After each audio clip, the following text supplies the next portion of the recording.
নমস্কার, শ্রোতা বন্ধুকে স্বাগত জানিয়ে শুরু করছি আজকের গল্প পাঠ ছেলে মানুষই। লিখেছেন মানিক বন্দ্যোপাধ্যায়। বন্ধুরা, গল্পটি ভালো লাগলে একটি লাইক করে দিও আর চ্যানেলটিকে সাবস্ক্রাইব করে পাশে থাকার অনুরোধ রইল। তো চলো শুরু করা যাক আজকের গল্প ছেলে মানুষই। ব্যবধান টেকেনি।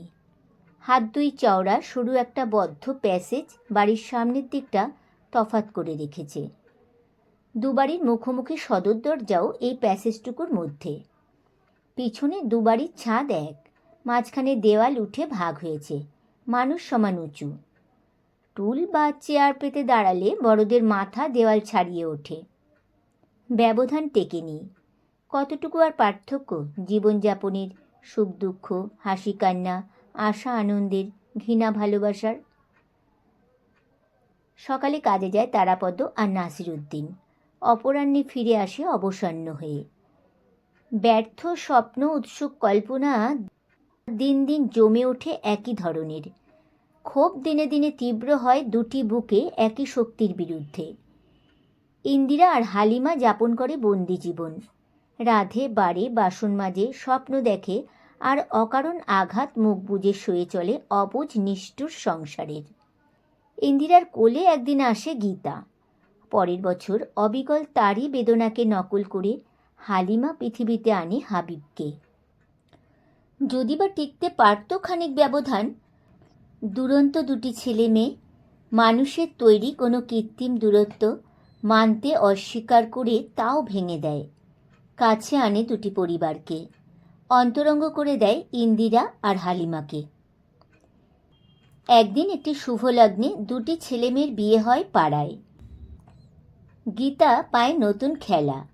মার শাড়ি ভাঁজ করে সে পরে, সিঁদুরের টিপ আর চন্দনের এলোমেলো ফোঁটা আঁকে কপালে আর গালে। পাড় দিয়ে বাবার লাল টুথব্রাশটির মুকুট এঁটে সে কোণে সাজে হাবিবের। কপালে চন্দন লেপে গলায় গামছা পাকানো উড়ুনি ঝুলিয়ে দিয়ে হাবিবকে বরবেশে সেই সাজিয়ে দেয়। শাশুড়ির অভিনয় করতে হয় ইন্দিরা আর হালিমা দুজনকেই। উলু দিয়ে বরণ করতে হয় জামাইকে ইন্দিরার, বউকে হালিমার। খাবার আনিয়ে জামাই আদরে, বউ আদরে দুজনকে খাওয়াতে হয় মুখে খাবার তুলে দিয়ে, নইলে নাকি খায় না নতুন বউ বর। থেকে থেকে দুজনে তারা ফেটে পড়ে কৌতুকের হাসিতে। তাতে রাখতে রাখতে হঠাৎ বিয়ের কোণে লজ্জা শরম ভুলে গিয়ে মেঝেতে হাত পা ছুঁড়ে কান্না শুরু করে গীতা। তারপর থেকে তাদের হাসতে হয় মুখে আঁচল গুজে। মাকে নকল করে গীতা হাবিবকে ডাকে, ওগো শুনছ জামাই, এই জামাই, ডাকছি যে। হাবিব বলে, কি না, বলো কি গো। হালিমা আর ইন্দিরা ঢলে পড়ে পরস্পরের গায়ে। মুখ ভার করে থাকে পিসি। হালিমা বাড়ি ফিরে যাওয়া মাত্র বলে, এসব কি কাণ্ড বৌমা? কেন পিসিমা? চা খাওয়ালে বেশ করলে, তা চা যে খেয়ে গেল কাপে মুখ ঠেকিয়ে, কাপটা শুধু ধুয়ে তুলে রাখলে সব বাসনের সাথে, গঙ্গা জলে ছিটেও দিতে পারলে না। ভিন্ন একটা কাপ রাখলেই হয় ওর জন্যে, জাত ধর্ম রইল না আর। গঙ্গা জলে ধুয়েছি, ইন্দিরা অনাসেই বানিয়ে বলে। এ বাড়িতে নাসিরউদ্দিনের মায়েরও মুখ ভার। ও বাড়ি থাকলেই পারতে, এত বাড়াবাড়ি ভালো নয়। ওরা পছন্দ করে কি না কে তা জানে।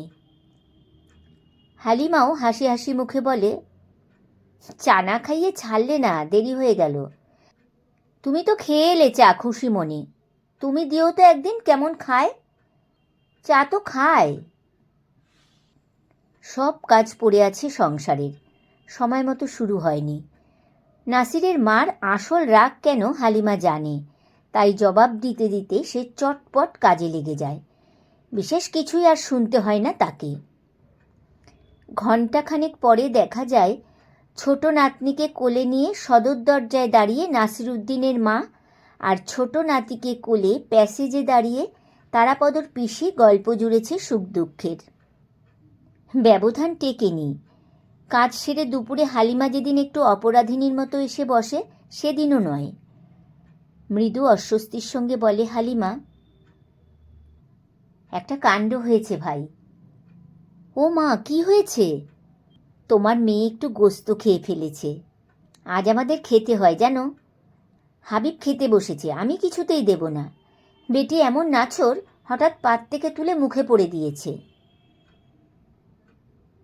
কিছু হবে না তো? ইন্দিরা বলে চমকে গিয়ে। হালিমার মুখ দেখে তারপর ইন্দিরা হাসে, বলে, কি যে বলি আমি বোকার মতো, হাবিবের কিছু হবে না, ওর হবে। খেয়েছে তো কি আর হবে, ওইটুকু মেয়ে। কাউকে বলো না কিন্তু ভাই। তাই কি বলি? হালিমা স্বস্তি পায়। বাপ্পা, আমি জানি না। ওরও আলিশাব আর তার বিবি এসে কি দাবরানি দিয়ে গেল। হাবিব তোমাদের সরস্বতী পুজোয় অঞ্জলি দিয়েছে, প্রসাদ খেয়েছে, এসব কে যেন কানে তুলে দিয়েছিল। শোনো বলি তবে তোমায় কাণ্ডখানা। ঘরে কেউ নেই, তবু ইন্দিরা কাছে সরে নিচু গলায় বলে, হাবিব অঞ্জলি দিয়েছে বলে পিসির কি রাগ? উনি তো শেষে পঞ্জিকা খুলে আবোল তাবোল খানিকটা সংস্কৃত আউড়ে পিসিকে বললেন সরস্বতী পুজোয় দোষ হয় না, শাস্ত্রে লিখেছে। তখন পিসি ঠান্ডা হয়ে বললেন, তাই না কি? শান্ত দুপুর, ফেরিওয়ালা গলিতে হেঁকে যাচ্ছে।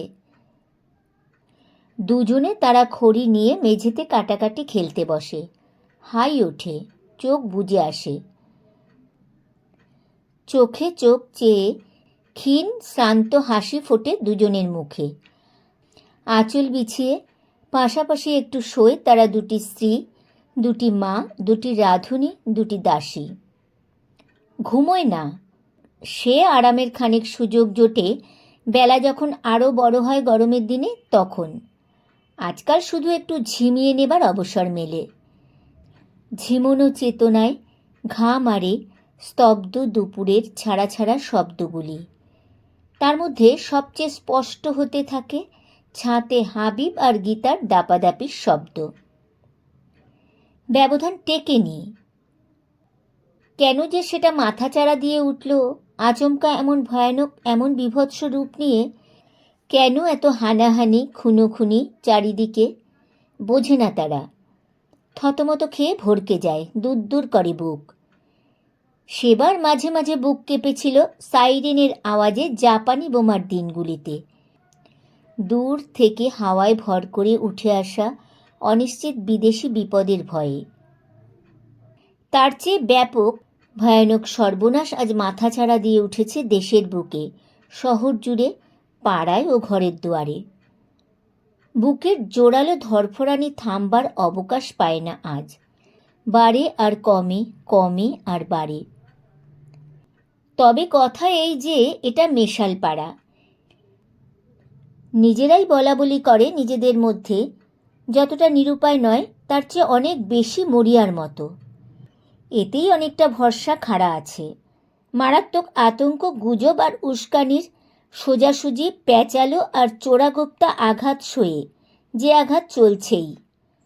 বাস্তব একটা অবলম্বনও পাওয়া গেছে সকলে মিলে গড়া পিস কমিটিতে, বিভ্রান্ত না করে যার জন্মলাভের প্রক্রিয়াটাও জাগিয়েছে আস্থা। কারণ বড় বড় কথা, উথলায়নী সভায় আদর্শমূলক ভাবোচ্ছ্বাসে মিলনকে আয়ত্ত করার চেষ্টা করা হয়নি শুধু। মিলনের জয়গান গেয়ে এই খাঁটি বাস্তব সত্যটার উপরেই বেশি জোর পড়েছে যে এ পাড়ায় হাঙ্গামা হলে সবার সমান বিপদ। এটা মেশাল পাড়া। হয়তো এ পাড়ায় শুরু হবে না সে তাণ্ডব। কে জানে চারিদিকে যে আগুন জ্বলেছে। তার হলকাতে ছ্যাঁকা লেগে গেলেই মনে কি কম জ্বালা? সর্বহারা, শোকাতুর, দিশেহারা আপনজনেরা এসে অভিশাপ দিচ্ছে, বলছে মারো, কাটো, জবাই করো, শেষ করে ফেলো। এ এসে ও এসে বুঝিয়ে দিয়ে যাচ্ছে মারা ছাড়া বাঁচার উপায় নেই। অনেক কালের মেশামেশি, পাশাপাশি বসবাস।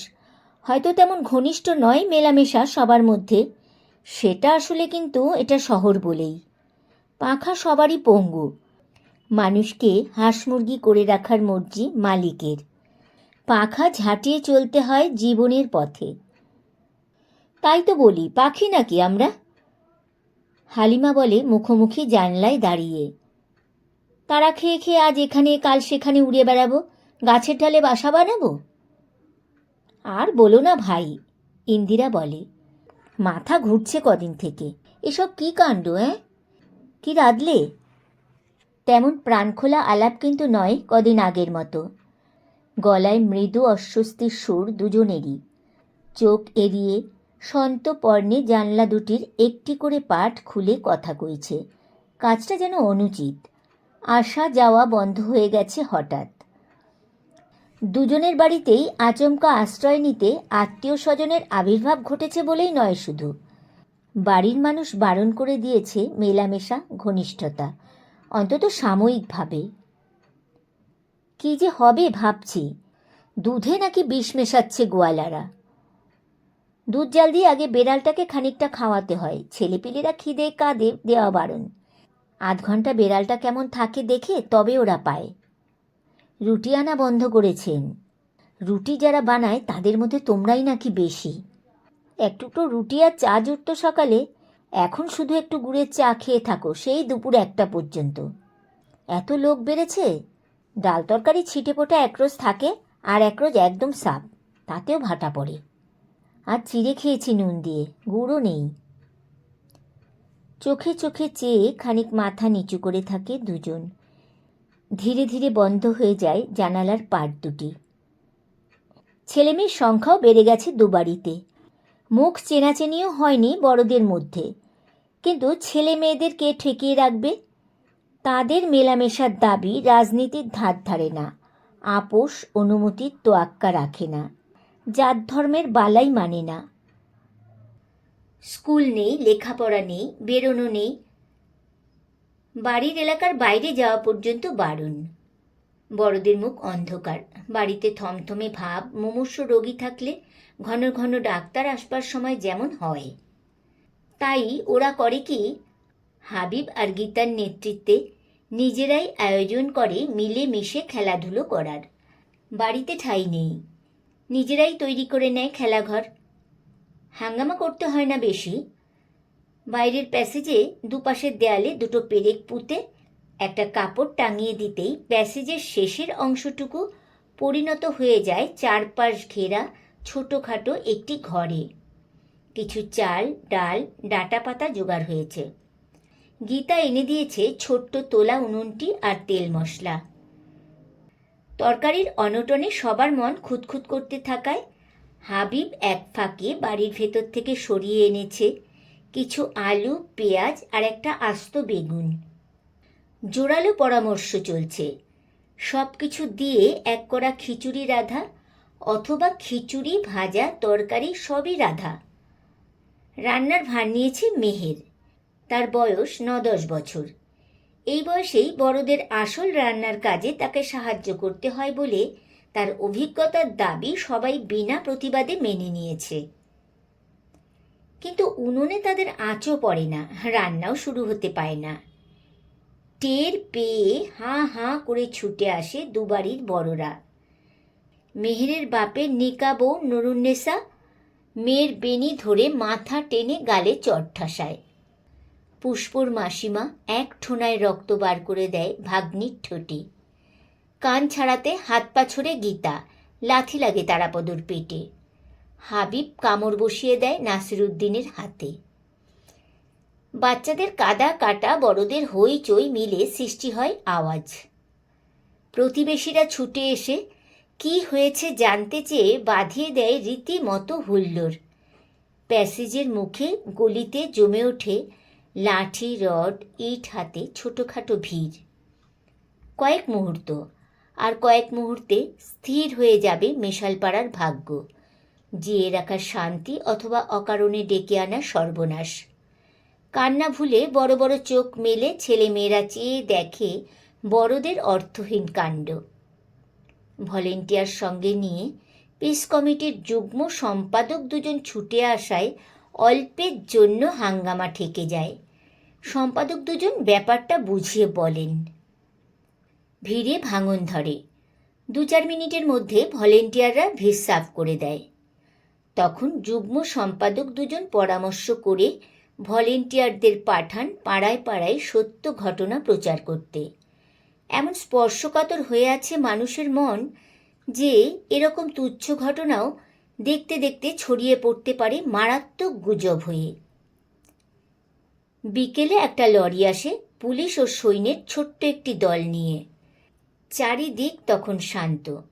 বুটের আওয়াজ তুলে কিছুক্ষণ তারা এদিক ওদিক টহল দেয়।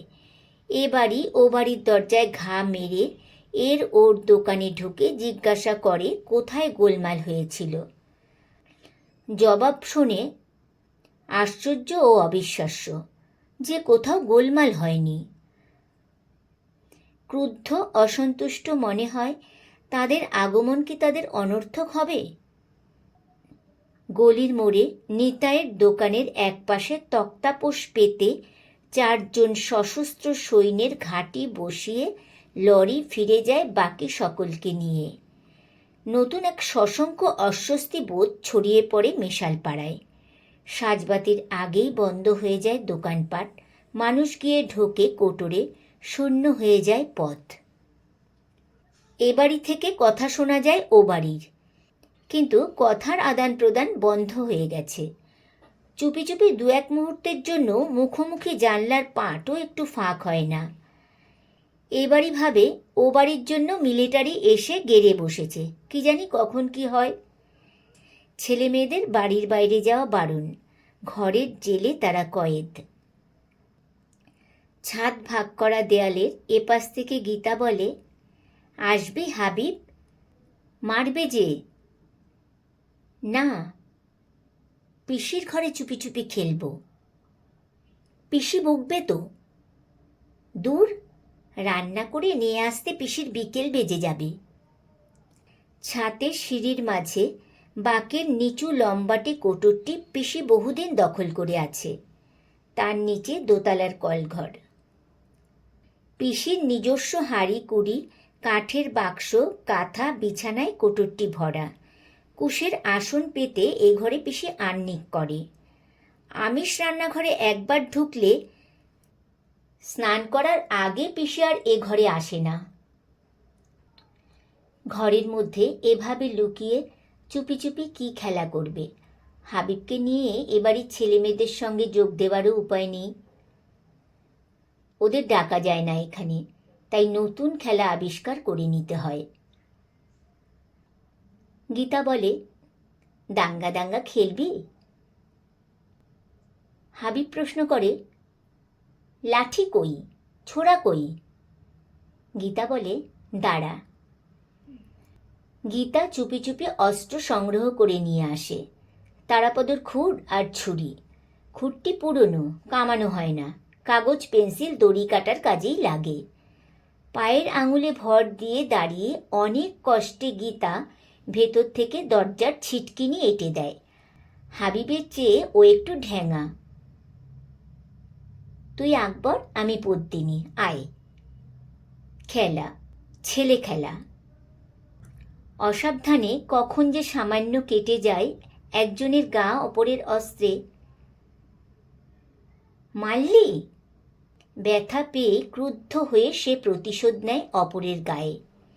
জেদি দুরন্ত ছেলেমেয়ে দুজন ব্যথায়, রাগে, অভিমানে দিশেহারা হয়ে কাটাকাটি হানাহানি শুরু করে, ভোঁতা খুর আর ভোঁতা ছুরি দিয়ে। সেই সঙ্গে চলে গলা ফাটিয়ে আর্তকান্না। ইন্দিরা পিসিমারা ছুটে আসে কলরব করে। ছুটে আসে ও বাড়ির হালিমা, নুরুন্নেসারা। তারা সিঁড়িতে উঠে পিসির কোটরের দরজার সামনে ভিড় করে থাকায় তারাপদ ও বাড়ির অন্য পুরুষদের দাঁড়িয়ে থাকতে হয় সিঁড়ির নিচে। সদর দরজায় বাড়ির অন্য পুরুষদের সঙ্গে দাঁড়িয়ে নাসিরুদ্দিন হাঁকে, তারাপদ। দুটি মাত্র শিক বসানো ছোট্ট একটি খোপ আছে পিসির ঘরে। একসময় এক একজনের বেশি দেখতে পারে না ভেতরের কাণ্ড। এক নজর ভেতরে তাকিয়ে ইন্দিরা আর্তনাদ করে ওঠে, মেরে ফেললে, মেয়েটাকে মেরে ফেললে, মেরে ফেললে গো। দরজায় ধাক্কা মারতে মারতে চেঁচায়, খোল, খোল দরজা, খোল বলছি, খুনে ছোড়া, দরজা বন্ধ করে খুন করবে আমার মেয়েটাকে? হালিমাও এক নজর তাকিয়ে অবিকল তেমনি সুরে আর্তনাদ করে ওঠে। মেরে ফেললে, ছেলেটাকে মেরে ফেললে। দরজা ধাক্কা মারতে মারতে চেঁচায়, খোল খোল দরজা, খুনে ছুরি, ছেলেটাকে আমার মেরে ফেলবে। পিসি চেঁচায়, হায় হায়, সব ছোঁয়াছুঁয়ি করে দিলে গো। নিচ থেকে নাসিরুদ্দিন হাঁকে, তারাপদ, আমরা অন্দরে ঢুকবো বলে দিচ্ছি। পিসিকে ঠেলে সরিয়ে ইন্দিরা আর হালিমা একসঙ্গে পাগলিনীর মতো খোপের ফোকর দিয়ে ভেতরে তাকাতে চায়। মাথায় মাথায় ঠেকাঠেকি হয়ে যায় দুজনের। আক্রমণে উদ্যত বাঘিনীর মতো হিংস্র চোখে তারা পরস্পরের দিকে তাকায়। ভেতরে তখন গীতা আর হাবিবের হাত থেকে অস্ত্র খসে পড়েছে। বাইরের হট্টগোলে চুপ হয়ে গেছে তারা, কিন্তু লড়াই থামায়নি। আগে কে হার মানবে অপরের কাছে। নিঃশব্দে মেঝেতে পড়ে জড়াজড়ি কামড়াকামড়ি করে। ভেঙে চুরমার হয়ে যায় পিসির হাঁড়িকুড়ি। হায় হায়, সব গেল গো, সব গেল। নাসিরুদ্দিনকে ওপরে ডেকে আনে তারাপদ। সেই লাথি মেরে দরজা ভাঙে। দরজাটা ঠিক ভাঙে না, ছিটকানিটা খসে যায়। ওপর ওপর চামড়া কাটাকুটি হয়েছে খানিকটা, কিছু রক্তপাত ঘটেছে। নিজের নিজের সন্তানকে বুকে নিয়ে কিছুক্ষণ ইন্দিরা আর হালিমা ব্যাকুল দৃষ্টি বুলিয়ে যায় তাদের সর্বাঙ্গে। তারপর একই সময়ে দুজনে মুখ তোলে, চোখে অকথ্য হিংসার আগুন নিয়ে। দুজনেই যেন অবাক হয়ে যায় অপর কোলে আহত নির্জীব অপরের সন্তানটিকে দেখে। বহুকাল ভুলে থাকার পর দুজনেই যেন হঠাৎ আবিষ্কার করেছে অন্যজন মা, তার সন্তানের গায়েও রক্ত। বাইরে আবার ভিড় জমেছিল, আবার অনিবার্য হয়ে উঠেছিল সংঘর্ষ। তারাপদ আর নাসিরুদ্দিন দুবাড়ির এই দুই কর্তাকে পাশাপাশি সামনে হাজির করতে না পারলে পিস কমিটি এবার কোনো মতেই ঠেকাতে পারত না সর্বনাশ। আয়োডিন লাগিয়ে নাইয়ে খাইয়ে দুবাড়িতে শুইয়ে রাখা হয় হাবিব আর গীতাকে। ছুটির দিন ঢিমে তালে সংসারের হাঙ্গামা চুকতে চুকতে এমনিই দুপুর গড়িয়ে যেত আগে, এখন আবার বাড়তি লোকের ভিড়। বিকেলের দিকে কিছুক্ষণ আগে পরে দুবাড়িতে খোঁজ পড়ে ছেলে মেয়ে দুটির। খোঁজ মেলে না একজনেরও। আবার তন্ন তন্ন করে খোঁজ করা হয় বাড়ি, আনাজ কানাজ, চৌকির তলা। গীতা বাড়িতে নেই, হাবিব বাড়িতে নেই। শঙ্কায় কালো হয়ে যায় দুবাড়ির মুখ। কিছুক্ষণ গম গম করে স্তব্ধতা, তারপর ফেটে পড়ে মুখর গুঞ্জন। এবারই বলে বুক চাপড়ে, শোধ নিয়েছে, ভুলিয়ে ভালিয়ে ডেকে নিয়ে গিয়ে হয় গুম করে রেখেছে, নয়। ও বাড়ি প্রতিধ্বনি তোলে মাথা কপাল কুটে। তারাপদ বলে, গীতা নিশ্চয়ই আছে তোমার বাড়ি তারাপদ। এবার আর রোখা যায় না। আগুনের মতো গুজব আর উত্তেজনা ছড়িয়ে পড়ে। এত চেষ্টা করেও উস্কানিদাতারা এ মেশালপাড়ার শান্তিতে দাঁত ফোটাতে পারেনি। এমনি একটি সুযোগের জন্য তারা যেন ওত পেতেছিল, সঙ্গে সঙ্গে ঝাঁপিয়ে পড়ে। দেখতে দেখতে বাড়ি দুটির সামনে জড়ো হয় দু দল উন্মাদ মানুষ। এরা এ বাড়িতে চড়াও হবে, ওরা ও বাড়িতে। কিন্তু দল যখন দুটি, তখন আগে বাইরে রাস্তায় লড়াই করে অন্য দলকে হটিয়ে জয়ী হতে না পারলে কোনো দলের পক্ষেই বাড়ি চড়াও হওয়া সম্ভব নয়। মারামারি হবেই, সেটা জানা কথা। আগেই বেঁধে যেত, পিস কমিটির চেষ্টায় শুধু 2-10 মিনিটের জন্য ঠেকে আছে। যুগ্ম সম্পাদক বলেন, আমরা তল্লাশ করাচ্ছি বাড়ি। জনতা সে কথা কানে তোলে না। তাদের শান্ত রাখতে গিয়ে গালাগালি শোনে, মারও খায় কয়েকজন ভলেন্টিয়ার। তবু তারা চেষ্টা করে যায়। গলির মোড়ের সৈন্য 4 জন চুপচাপ বসে আছে। এমন সময় কে একজন চেঁচিয়ে ওঠে, ওই যে হাবিব, ওই যে। আরেকজন চেঁচায়, ওই তো গীতা। সকলের দৃষ্টিই ছিল নিচের দিকে। এ অবস্থায় কে চোখ তুলে তাকাবে ওপরে? কারো নজরে পড়েনি যে নাসিরুদ্দিন আর তারাপদর বাড়ির চিলেকুঠির ছাদ থেকে কিছুক্ষণ ধরে পাশাপাশি একটি ছেলে ও একটি মেয়ে মুখ বাড়িয়ে নিচের কাণ্ডকারখানা লক্ষ্য করছে। ছাদ ভাগ করা দেয়ালের দুপাশে দুবাড়ির ছাতে সিঁড়ির চিলেকোঠা একটাই। কখন যে তারা দুটি চুপি চুপি সকলের চোখ এড়িয়ে ওই নিরাপদ আশ্রয়ে খেলতে উঠেছিল। মুখ তুলে তাকিয়ে দেখে কয়েকজন কলরব করে ওঠে, পাওয়া গেছে, পাওয়া গেছে, দুজনকেই পাওয়া গেছে।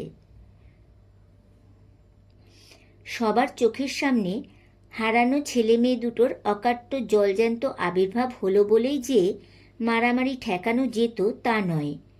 হিংসায় উত্তেজনায় জ্ঞান হারিয়ে যারা খুনোখুনি করতে এসেছে, অনেকে তারা জানেও না ওদের দুটিকে নিয়েই আজকের যত গণ্ডগোলের সূত্রপাত। হঠাৎ এই খাপছাড়া ঘটনায় দুদলেই কিছু লোক চঞ্চল হয়ে সোল্লাসে চেঁচিয়ে ওঠায় ব্যাপারটা কি জানবার জন্য যে কৌতূহল জাগল জনতার মধ্যে। সঙ্গে সঙ্গে পিস কমিটির সম্পাদক দুজন সেটা কাজে লাগিয়ে ফেলায় ঘটনার মোড় ঘুরে গেল। জনতা সাফ হয়ে যাওয়ার অনেক পরে আবার লরি বোঝাই মিলিটারি এলো। বহুক্ষণ সার্চ চলে নাসিরুদ্দিন আর তারাপদর বাড়িতে গুম করা ছেলে মেয়ে দুটির সন্ধানে। হালিমা আর ইন্দিরা গা ঠেসে দাঁড়িয়ে ভীত চোখে তাই দেখতে থাকে গীতা আর হাবিব।